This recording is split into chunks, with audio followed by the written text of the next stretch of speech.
बहुत शुक्रिया।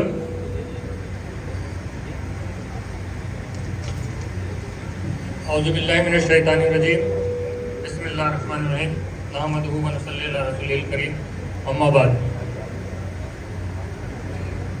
सम्मानित मंच और तमाम यहाँ मौजूद बच्चे और मेरे बुजुर्ग माएँ और बहनें, अभी आपने खिदमत खल्क फाउंडेशन के बारे में तफसीलात जानी कि किस तरह से खिदमत खल्क फाउंडेशन जो है अपनी खिदमत दे रहा है और किस तरह से समाज के बहुत सारे कामों में हिस्सा ले रहा है। और ये भी जो आप जिस प्रोग्राम का भी हिस्सा है वो भी खिदमत खल्क फाउंडेशन की तरफ से मुनाकिद किया गया है। इसी तरह से भी अतीब साहब यहाँ मौजूद थे और वो संस्था मारवाड़ मुस्लिम एजुकेशनल फाउंडेशन जिस तरह से वो काम कर रही है समाज के लिए, वो भी आपकी नज़रों से छुपा हुआ नहीं है। बहुत सारे संगठन हैं, बहुत सारी तंजीमें हैं जो अपने अपने तरीके से इस उम्मत मुस्लिमा के लिए काम कर रही है। बहुत सारी तंजीमें अलग अलग फील्ड में काम कर रही हैं। इसी ज़िम्न में एक तंजीम जिससे आप सब वाकिफ़ हैं, जहाँ तक मैं समझता हूँ, और पिछले 2 सालों में जिस तंजीम ने नुमाया काम किया है, थोड़ा सा तारुफ आपके सामने उसका पेश करना चाहता हूँ बहुत ब्रीफ में। इस संस्था का नाम है मुस्लिम अल्पसंख्यक एजुकेशन एंड हॉस्टल तामीरी मुहिम फाउंडेशन।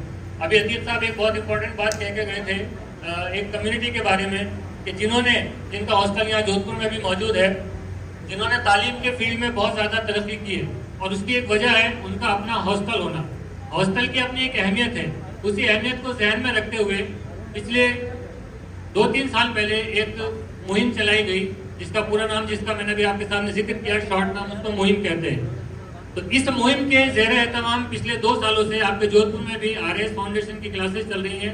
तीसरा बैच अभी चल रहा है और कोटा के अंदर अल्हम्दुलिल्लाह हम 2 बैच रीट के निकाल चुके हैं, जिसमें से अभी इस साल 20 स्टूडेंट जो है वो रीट में सेलेक्ट हुए हैं अल्हम्दुलिल्लाह।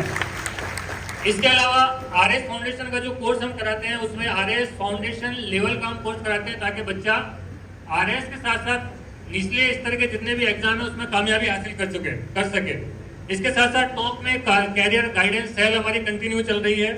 और पिछले 2 सालों से रमज़ान के अंदर हम कोटा के अंदर, क्योंकि एक लंबी बड़ी तादाद में मुस्लिम बच्चे जो है वो नीट की और JEE की तैयारी करने के लिए वहाँ मुख्तलिफ हॉस्टल्स में रहते हैं, तो रमज़ान में उनको बहुत परेशानी होती है।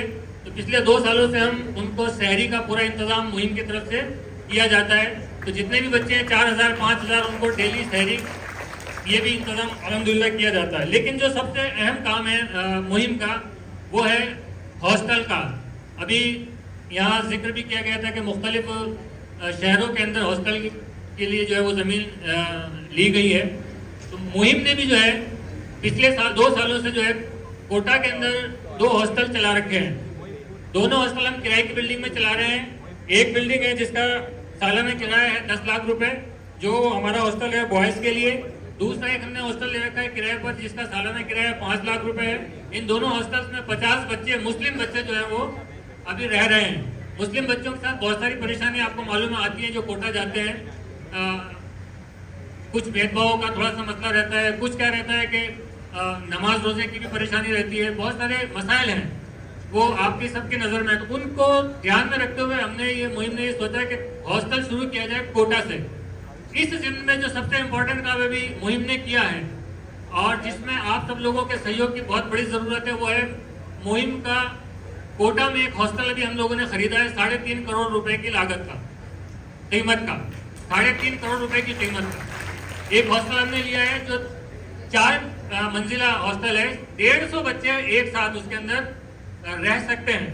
तो ये समझिए कि एक बड़े तादाद में जो बच्चे परेशान होते हैं वो कोटा में हॉस्टल की वजह से उनकी परेशानी इससे दूर हो जाएगी।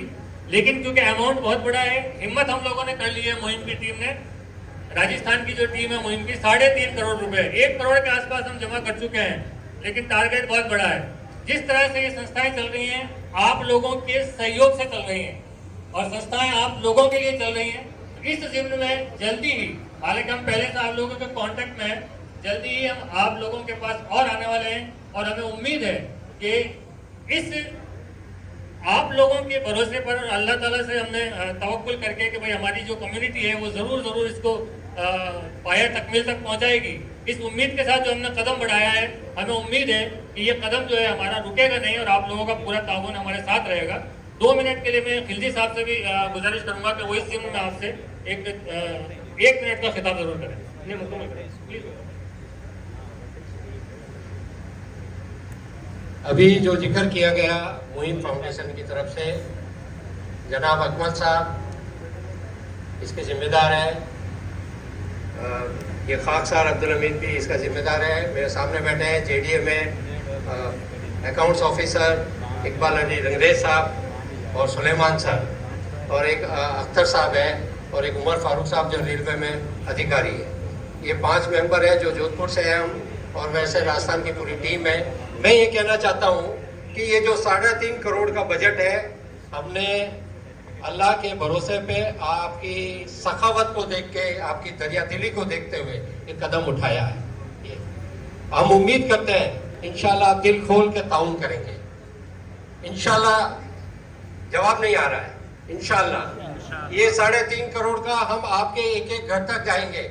जब मैं ये कह रहा हूँ कि हमारे लिए शादी ब्याह के लिए, मौज मस्ती के लिए, छोटे छोटे फंक्शन के लिए पैसे जहाँ से आ सकते हैं, तो क्या बच्चों की तालीम के लिए हम पैसा नहीं रख सकते? क्या आप उस बच्चों के लिए जो कोटा में नीट और आईआईटी तैयारी के लिए जा रहे हैं, उन बच्चों को जो है वहाँ पर जो कॉलेज कैंपस के आसपास जब उनको रूम की जरूरत पड़ती है, उनको हॉस्टल की रूम की जरूरत पड़ती है, तो वहाँ पर नो एंट्री का बोर्ड लगा रहता है कि मुस्लिम्स आर नॉट अलाउड। क्या आपका दिल नहीं बचता है कि वो बच्चे कहाँ जाएंगे?